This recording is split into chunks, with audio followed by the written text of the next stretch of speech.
Hi friends, welcome to Deepika reviews. Kalavari Kodalu Kanaka Mahalakshmi upcoming ఎపిసోడ్లో ఏం జరగబోతుందో తెలుసుకోవాలనుకుంటున్నారా? అయితే ఛానల్ను సబ్స్క్రైబ్ చేసుకొని సపోర్ట్ చేయడం మర్చిపోకండి.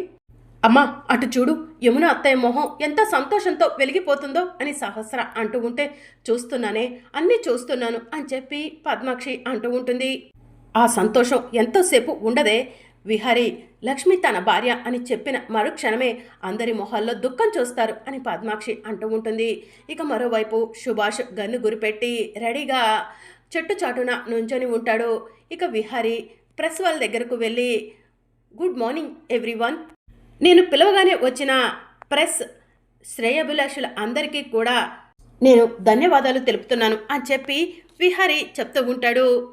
విహారీ గారు, వన్ అండ్ ఓన్లీ బిజినెస్ మ్యాన్లో మీరు ఒకరు. మీరు పిలిస్తే మేము రాకుండా ఎలా ఉంటాం అని చెప్పి ప్రెస్ వాళ్ళు చెప్తూ ఉంటారు. అవును విహారీ గారు, మీరు ప్రెస్ మీట్ అన్నారు, ఎన్నిసార్లు అడిగినా కూడా బిజినెస్కి సంబంధించి కాదు, నా పర్సనల్ లైఫ్కి సంబంధించి అంటున్నారు. మీ పర్సనల్ లైఫ్ గురించి మీరు ప్రెస్ మీట్లో చెప్పబోతున్నారా అని చెప్పి ప్రెస్ వాళ్ళు అడుగుతూ ఉంటే, అవును అని చెప్పి విహారీ అంటాడు.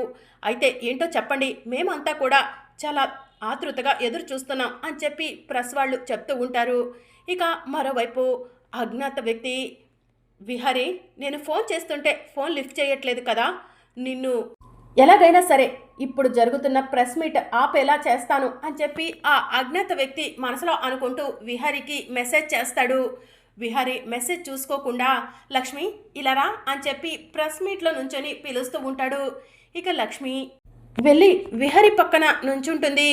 విహారీ గారు మరొకసారి ఆలోచించండి అని లక్ష్మి అంటూ ఉంటే, ఆలోచించటానికి ఏం లేదు లక్ష్మి, నిర్ణయం తీసుకున్నాను, మీ నాన్నకు ఇచ్చిన మాట నిలబెట్టుకుంటాను అని చెప్పి విహారీ అంటాడు. విహారీ గారు, మీ పర్సనల్ లైఫ్ గురించి ప్రెస్ మీట్లో చెప్తానని ఈ లక్ష్మిని పిలిచారేంటి? ఈ లక్ష్మి మీ ఆఫీస్లో ఒక ఎంప్లాయ్ కదా అని ప్రెస్ వాళ్ళు అడుగుతూ ఉంటారు.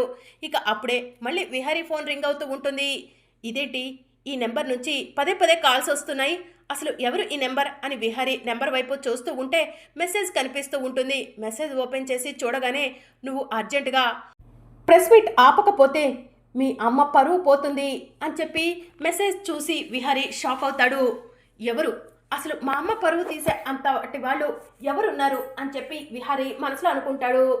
సారీ, ఇప్పుడే ఒక అర్జెంట్ ఫోన్ కాల్ వస్తుంది, మాట్లాడుకొని వస్తాను అని విహారీ ప్రెస్ వాళ్ళకు చెప్పి ఫోన్ తీసుకొని పక్కకు వెళ్తాడు. ఆ నెంబర్కి ఫోన్ చేసి, ఎవడ్రా నువ్వు, మా అమ్మ పరువు గురించి మాట్లాడుతున్నావు, మా అమ్మ కాలి గోటికి కూడా సరిపోని నువ్వు మా అమ్మ గురించి మాట్లాడేటంతటి వాడు అయ్యావా అని చెప్పి విహారీ అంటాడు. నేను ఎవరో నీకు తెలీదు, మీ అమ్మ కాలిగోటికి నేను సరిపోతానో లేదో నీకెలా తెలుస్తుంది విహారీ, మర్యాదగా ప్రెస్ మీట్ని ఆఫ్ చేసి నేను చెప్పిన లొకేషన్కి రా, లేదంటే మీ అమ్మ పరువు ఆ ప్రెస్ ముందే పోతుంది అని చెప్పి అతను చెప్తూ ఉంటాడు. ఎవడ్రా నువ్వు, నేను ప్రెస్ మీట్ పెడితే నీకెందుకురా, ప్రెస్ మీట్ని ఎట్టి పరిస్థితిలో ఆపను అని చెప్పి విహారీ అంటాడు. అయితే నీకు ఒక మెసేజ్ వచ్చింది చూడు అని చెప్పి ఆ అజ్ఞాత వ్యక్తి చెప్పడంతో విహారీ మెసేజ్ని ఓపెన్ చేసి చూస్తూ ఉంటాడు. ఆ వీడియోలో యమున ఎవరో ఒక వ్యక్తికి ముద్దు పెడుతున్నట్టు కనిపిస్తూ ఉంటుంది. అది చూసి విహారీ ఒక్కసారి షాక్ అయ్యి, రే స్కౌండ్రల్, ఎవర్రా నువ్వు అని చెప్పి అంటూ ఉంటే, నేను ఎవరో తెలుసుకోవాలనుకుంటే ప్రెస్ మీట్ని ఆఫ్ చేసి నువ్వు నా దగ్గరికి రా అని చెప్పి ఆ అజ్ఞాత వ్యక్తి విహారీకి చెప్తూ ఉంటాడు. అక్కడే ఉండరా, వస్తాను, నీ అంతు తేలుస్తాను అని చెప్పి విహారీ కోపంగా చెప్తూ ఉంటాడు. ఇక విహారీ ప్రెస్ దగ్గరకు వెళ్తాడు. చెప్పండి విహారీ గారు, మీ పర్సనల్ లైఫ్ గురించి ఏదో ప్రెస్లో చెప్పాలనుకున్నారు కదా, అదేంటో తెలియజేయండి అని ప్రెస్ వాళ్ళు అడుగుతూ ఉంటే, దయచేసి నన్ను క్షమించండి, నాకు అర్జెంట్ ఫోన్ కాల్ వచ్చింది, ప్రస్తుతం నేను మీతో ఏమీ మాట్లాడలేను, నేను మీకు మళ్ళీ ఫ్రీ అయిన తర్వాత పిలిపిస్తాను, అప్పుడు నా పర్సనల్ లైఫ్ గురించి ప్రెస్ మీట్లో మాట్లాడతాను, ప్లీజ్ దయచేసి ఈ ఒక్కసారికి నన్ను క్షమించండి అని విహారీ అంటాడు. విహారీ గారు అని ప్రెస్ వాళ్ళు పిలుస్తూ ఉంటే విహారీ లక్ష్మి వైపు యమున వైపు బాధగా చూసుకుంటూ అక్కడి నుంచి వెళ్ళిపోతూ ఉండగా, నానా విహారీ ఏమైంది అని చెప్పి యమున పరిగెత్తుకుంటూ విహారీ దగ్గరకు వెళ్తుంది. ఏం లేదమ్మా, చిన్న పనుంది, చూసుకొని వస్తాను అని చెప్పి విహారీ అంటాడు. విహారీ ఎందుకు ఇంత మంచి అవకాశాన్ని వదులుకున్నాడు అని యమున ఆలోచిస్తూ ఉంటుంది. విహారీ గారు ఎక్కడికి వెళ్తున్నారు, అసలు సడన్గా ప్రెస్ మీట్ని ఎందుకు విహారీ గారు ఆఫ్ చేశారు అని చెప్పి లక్ష్మి ఆలోచిస్తూ ఉంటుంది. అమ్మా, బావకు ఏమైంది, బావ ఎందుకు అలా వెళ్ళిపోతున్నాడు అని సహస్ర అంటూ ఉంటే, అనవసరంగా తొందరపడి ఆ లక్ష్మిని చంపేస్తా అన్నావు, లక్ష్మిని చంపుంటే ఈ పాటికి జైల్లో కూర్చొని చెప్పకూడదు తినేదానివి. చెప్పాను కదా విహారి నిజం చెప్పడని. నేను చెప్పినట్టుగానే విహారి నిజం చెప్పలేదు అని చెప్పి పద్మాక్షి అంటుంది. అది కాదమ్మా, అసలు బావ ఎక్కడికి వెళ్తున్నాడు? బావకు ఫోన్ చేసింది ఎవరు అని సహస్ర అంటూ ఉంటే, ఎవరో ఎంప్లాయీస్ అయి ఉంటారులే, బిజినెస్కి సంబంధించి మాట్లాడటానికేమో. సహస్ర, ఏ విషయాన్నైనా కూడా అంతగా పట్టించుకోకు, వదిలేసాయి అని చెప్పి పద్మాక్షి అంటుంది. ఇక సుభాష్ అంబికకు ఫోన్ చేసి, అంబిక, సడన్గా విహారీ ప్రెస్ మీట్ ఎందుకు ఆఫ్ చేశాడు అని చెప్పి అడుగుతూ ఉంటాడు. ఏమో అదే నాకు కూడా అర్థం కావట్లేదు అని చెప్పి అంబిక అంటుంది. సరే అంబిక, ఏదైనా ఇన్ఫర్మేషన్ తెలిస్తే నాకు మళ్ళీ కాల్ చేయి, నేను బయలుదేరుతున్నాను అని చెప్పి సుభాష్ అంటాడు. సరే సుభాష్ అని చెప్పి అంబిక అంటుంది. అసలు విహారీకి ఏమైంది? తన పర్సనల్ లైఫ్ గురించి ప్రెస్ మీట్లో చెప్తానని ప్రెస్ వాళ్ళను పిలిపించాడు, తెగ హడావుడి చేసేశాడు, లక్ష్మిని పిలిచి తన పక్కన నుంచోబెట్టుకున్నాడు. ఇంతలో విహారీకి ఏమైంది అని చెప్పి అంబిక ఆలోచిస్తూ ఉంటుంది.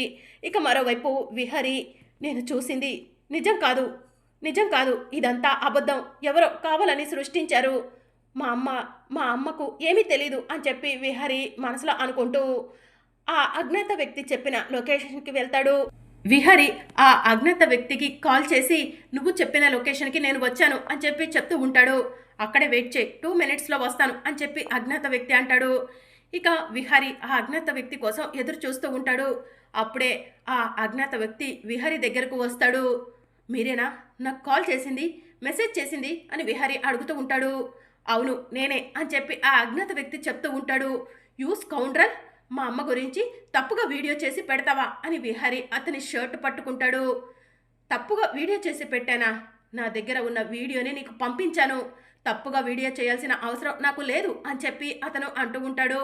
అసలు ఎవడ్రా నువ్వు, ఇదంతా ఎందుకు చేస్తున్నావురా అని చెప్పి విహారీ అడుగుతూ ఉంటాడు. నేను ఎవరో నీకు కావాలి అంతేనా?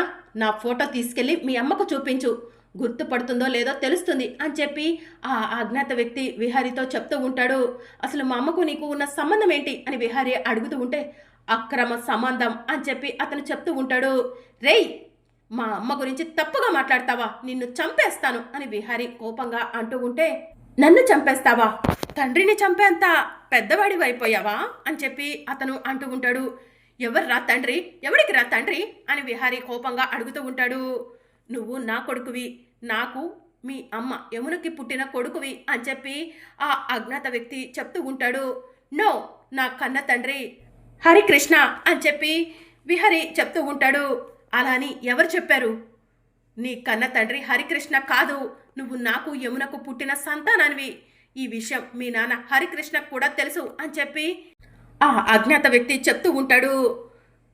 నువ్వు చెప్పేది అబద్ధం, నేను నమ్మను అని చెప్పి విహారీ అంటాడు. నువ్వు నమ్మటం నమ్మకపోవడం అవన్నీ నీ ఇష్టం. నీ కన్న తల్లి యమున నాతో అక్రమ సంబంధం పెట్టుకుంటే పుట్టిన బిడ్డవి నువ్వు అని చెప్పి ఆ అజ్ఞాత వ్యక్తి చెప్తూ ఉంటాడు. రేయ్, నిన్ను బ్రతకనివ్వనురా, చంపేస్తాను చంపేస్తాను అని విహారీ అతని షర్ట్ పట్టుకుంటాడు. చంపితే తరువాత నువ్వే బాధపడతావు విహారీ అని అతను చెప్తూ ఉంటాడు. నీలాంటి వాడు చేస్తే నేనెందుకు బాధపడతాను అని చెప్పి విహారీ అంటాడు. ఎందుకంటే కన్న తండ్రిని చంపానని భవిష్యత్తులో పశ్చాత్తాపడాల్సి ఉంటుంది అని అజ్ఞాత వ్యక్తి చెప్తూ ఉంటాడు. నో, నువ్వు నా కన్న తండ్రివి కాదు, నా కన్న తండ్రి హరికృష్ణ అని చెప్పి విహారీ చెప్తూ ఉంటాడు. సరే విహారీ, నేను ఎంత చెప్పినా కూడా నువ్వు వినట్లేదు కదా, నేను చెప్పింది నిజమో అబద్ధమో నీ తల్లి యమున దగ్గరకు వెళ్ళి తెలుసుకో, అప్పుడేంటో నిజం తెలుస్తుంది అని చెప్పి ఆ అజ్ఞాత వ్యక్తి చెప్తూ ఉంటే, మా అమ్మను తీసుకొచ్చి నీ ముందు నిల్చోబెట్టి నువ్వు చెప్పిందంతా అబద్ధమని నిరూపిస్తాను అని చెప్పి విహారీ అంటాడు. సరే వెళ్ళు విహారీ అని చెప్పి ఆ అజ్ఞాత వ్యక్తి విహారీకి చెప్తూ ఉంటాడు. ఇక విహారీ చాలా కోపంగా టెన్షన్గా ఇంటికి బయలుదేరతాడు. లక్ష్మి ఒంటరిగా కూర్చొని బాధపడుతూ ఉంటే యమున లక్ష్మి దగ్గరకు వెళ్ళి, అమ్మ లక్ష్మి, బాధపడకమ్మా, నీకు విహారీకి ఉన్న బంధం త్వరలోనే విహారీ బయట పెడతాడు అని చెప్పి యమున చెప్తూ ఉంటుంది. నేను ఆ విషయం గురించి బాధపడట్లేదు యమునమ్మ, విహారీ గారు చెప్పకపోతేనే మీ కుటుంబం కలిసి ఉంటుంది, విహారీ గారు ఆ విషయం చెప్పాలని నేను అనుకోవట్లేదు అని లక్ష్మి అంటుంది. మరి ఏ విషయం గురించి ఆలోచిస్తున్నావమ్మా అని చెప్పి యమున అడుగుతూ ఉంటుంది. విహారీ గారు సడన్గా ఎక్కడికి వెళ్ళారు అని ఆలోచిస్తున్నాను, విహారీ గారికి ఏదైనా ప్రమాదం జరుగుతుందేమోనని భయంగా ఉంది యమునమ్మ అని చెప్పి లక్ష్మి అంటుంది. నా కొడుకు విహారీ పక్కన నువ్వుండగా నా కొడుకు విహారీని ఎవరు టచ్ చేస్తారమ్మా, ఎవ్వరు కూడా టచ్ చేయలేవరు అని చెప్పి యమునంటుంది. త్వరగానే వాడు వచ్చేస్తాడులే, వచ్చిన తర్వాత ఎక్కడికి వెళ్ళాడో చెప్తాడులే అని చెప్పి యమున లక్ష్మికి ధైర్యం చెప్తూ ఉంటుంది. ఇక మరోవైపు సహస్ర టెన్షన్ పడుతూ ఆలోచిస్తూ ఉంటుంది. బావ ఎక్కడికి వెళ్ళాడు, బావ ఇంకా ఎలాంటి బాంబు పేల్చబోతున్నాడు అని చెప్పి సహస్ర ఆలోచిస్తూ ఉంటుంది. ఇక మరోవైపు అంబిక కూడా విహరి ఎక్కడికి వెళ్ళారు, వెళ్ళి చాలాసేపు అయింది ఇంకా రాలేదు అని చెప్పి అంబిక ఆలోచిస్తూ ఉంటుంది. ఇక మరోవైపు విహారీ కార్ డ్రైవ్ చేస్తూ అమ్మా నువ్వు తప్పు చేశావా, నువ్వు తప్పు చేశావని ఆ దుర్మార్గుడు చెప్తున్నాడమ్మా, అది నేను నమ్మట్లేదమ్మా, నా కన్న తల్లి ఎప్పటికీ తప్పు చేయదమ్మా అని విహారీ మనసులో అనుకుంటూ ఇంటికి వస్తాడు. అమ్మా అమ్మా అని చెప్పి కోపంగా విహారీ యమునను పిలుస్తూ ఉంటాడు. ఇక విహారీ యమునను పిలుస్తూ ఉండగా అందరూ కూడా పరిగెత్తుకుంటూ వస్తారు. ఏమైంది నాన్న, ఎందుకు అంత కంగారుగా ఉన్నావు అని యమున అడుగుతూ ఉంటుంది. అమ్మా నీతో కాస్త మాట్లాడాలి అని విహారీ అంటూ ఉంటాడు. చెప్పు నాన్న అని యమున అంటూ ఉంటే ఇక్కడ కాదు రూమ్లోకి వెళ్దాం అని చెప్పి విహారీ అంటాడు. సరే నాన్న అని చెప్పి యమున విహారీ రూమ్లోకి వెళ్ళబోతూ ఉండగా లక్ష్మి కింద పడిపోతుంది. లక్ష్మి అని వసుధ గట్టిగా అరవటంతో విహారీ పరిగెత్తుకుంటూ లక్ష్మి దగ్గరకు వచ్చి లక్ష్మి లక్ష్మి అని చెప్పి పిలుస్తూ ఉంటాడు. లక్ష్మి కళ్ళు తెరవకపోవడంతో విహారీ లక్ష్మిని హాస్పిటల్కు తీసుకెళ్దాము అని చెప్పి చారుకేష్ అంటాడు. సరే మోయ కార్ తీయండి అని చెప్పి విహారీ అంటాడు. ఇక విహారీ లక్ష్మిని తీసుకొని హాస్పిటల్కు వెళ్తాడు. ఇంకా ఇంటి దగ్గర ఉన్న వాళ్ళంతా కూడా లక్ష్మి కళ్ళు తిరిగి పడిపోయింది, అసలు లక్ష్మికి ఏమైంది అని చెప్పి ఆలోచిస్తూ ఉంటారు. అప్పుడు సహస్ర పద్మాక్షి దగ్గరకు వెళ్ళి అమ్మా లక్ష్మి కళ్ళు తిరిగి పడిపోయింది, కొంపదీసి అది ప్రెగ్నెంటా అని చెప్పి సహస్ర అంటూ ఉంటుంది. నాకు కూడా అదే అనుమానంగా ఉందే అని చెప్పి పద్మాక్షి అంటుంది. ఇక మరోవైపు విహారీ లక్ష్మిని తీసుకొని హాస్పిటల్కి వెళ్ళి డాక్టర్ డాక్టర్ అని చెప్పి పిలుస్తూ ఉంటాడు. డాక్టర్ బయటికి వచ్చి ఏమైంది, ఎందుకు అలా అరుస్తున్నారు అని డాక్టర్ విహారీని అడుగుతూ ఉంటారు. లక్ష్మి కళ్ళు తిరిగి పడిపోయింది అని చెప్పి విహారీ అంటాడు. సరే ఇక్కడ పడుకోబెట్టండి నేను చెక్ చేస్తాను అని చెప్పి డాక్టర్ లక్ష్మిని చెక్ చేస్తూ ఉంటారు. ఇంకా విహారీ డాక్టర్ లక్ష్మికి ఏం కాదు కదా అని చెప్పి అడుగుతూ ఉంటారు. 2 minutes వెయిట్ చేయండి అని డాక్టర్ లక్ష్మి పల్స్ చెక్ చేస్తారు. ఈ అమ్మాయి మీకేమవుతుంది అని డాక్టర్ విహారీని అడుగుతూ ఉంటే తను నా భార్య అని చెప్పి విహారీ చెప్తూ ఉంటాడు. షీ ఈజ్ ప్రెగ్నెంట్, మీరు తండ్రి కాబోతున్నారు విహారీ గారు, భయపడాల్సిన అవసరం ఏం లేదు అని చెప్పి డాక్టర్ చెప్తూ ఉంటాడు. విహారీ కంగ్రాచులేషన్స్ రా అని చారుకేశ అంటూ ఉంటాడు. లక్ష్మి ప్రెగ్నెంట్ అవ్వటం ఏంటి డాక్టర్, మరొకసారి లక్ష్మిని టెస్ట్ చేయండి అని చెప్పి విహారీ అంటాడు. ఇక డాక్టర్ మరొకసారి లక్ష్మిని టెస్ట్ చేసి నేను చెప్పింది కరెక్టేనండి, షీ ఈజ్ ప్రెగ్నెంట్ అని చెప్పి చెప్తూ ఉంటారు. లక్ష్మి నేను కలిసింది నిన్ననే కదా, లక్ష్మి అలా ఎలా ప్రెగ్నెంట్ అవుతుంది, ఒక్కరోజు కలిస్తేనే ప్రెగ్నెంట్ అయిపోతామా, ఎక్కువ రోజుల సమయం కూడా కావట్లేదే అని విహారీ ఆలోచిస్తూ ఉంటాడు. ఏం ఆలోచిస్తున్నావురా అని చారుకేశ అడుగుతూ ఉంటాడు. ఏం లేదు మోయ అని చెప్పి విహారీ అంటాడు. ఆ దుర్మార్గుడు చెప్పిన మాట నిజమా అబద్ధమా అని అమ్మను అడుగుదాం అనుకునేసరికి లక్ష్మి కళ్ళు తిరిగి పడిపోయింది, లక్ష్మి ప్రెగ్నెంట్ అంటున్నారు, ఏంటి సమస్యలు ఒకదాన్ని మించి ఒకటి, అసలు నా కళ్ళ ముందు ఏం జరుగుతుంది, నా లైఫ్లో ఏం జరుగుతుంది అని విహారీ ఆలోచిస్తూ ఉంటాడు. ఇక లక్ష్మి స్పృహలోకి వస్తుంది. డాక్టర్ విహారీ దగ్గరికి వెళ్ళి మీ వైఫ్ స్పృహలోకి వచ్చింది అని చెప్పి చెప్తూ ఉంటారు. ఇక విహారీ చారుకేశ ఇద్దరు కూడా లక్ష్మి దగ్గరకు వెళ్తారు. ఇంకా చారుకేశ అమ్మ లక్ష్మి కంగ్రాచులేషన్స్ అని చెప్పి చెప్తూ ఉంటాడు. ఎందుకు బాబాయ్ అని లక్ష్మి అంటూ ఉంటే నేను తాతయ్యను కాబోతున్నానమ్మా అని చెప్పి చారుకేశ చెప్తూ ఉంటాడు. మా విహారీ తండ్రి కాబోతున్నాడు అని చారుకేశ అంటూ ఉంటే లక్ష్మి షాకింగ్గా విహారీ వైపు చూస్తూ ఉంటుంది.